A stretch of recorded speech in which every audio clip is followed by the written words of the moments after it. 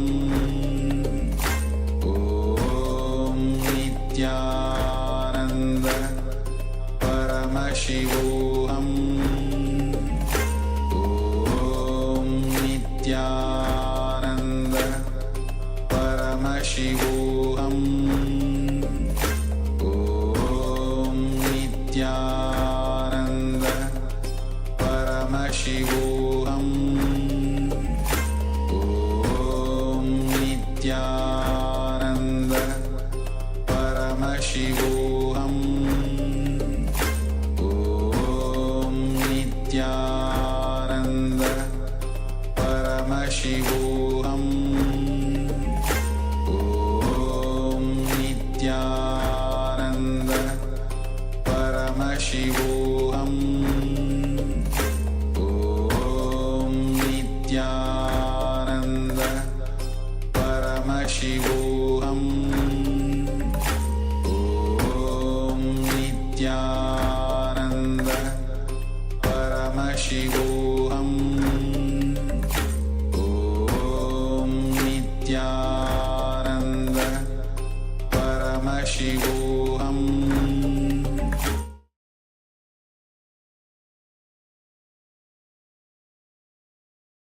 Slowly, very slowly, please open your eyes. Let us now take a moment to verify our manifestation by writing down what we were able to see during this round of the manifestation. You can share all the numbers you were able to see during this round in the Zoom chat. Even if you are not able to see anything itself, that is perfectly fine. You can share that in the Zoom chat. Yes, we have a few more moments before we verify.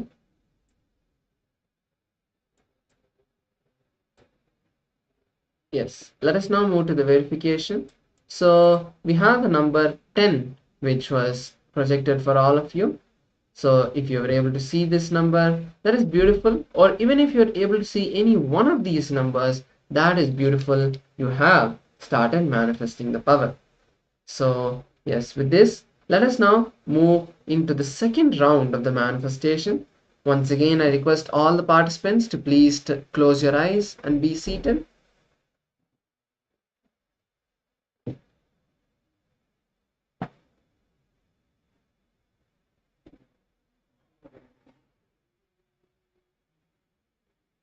Please close your eyes. Be seated in a comfortable position.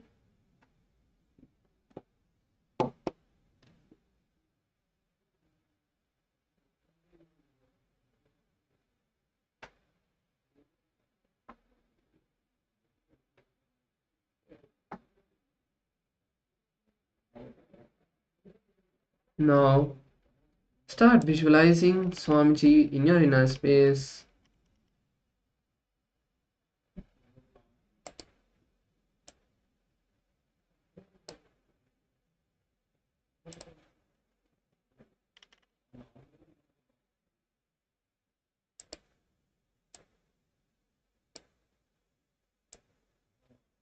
Now let's start chanting the Mahavakya. Om Nityananda Paramashivoham. Now the next number is being projected for all of you to see. Let us start intensely seeing. Please begin. Om Nityananda Paramashivoham Om Nityananda Paramashivoham Om Nityananda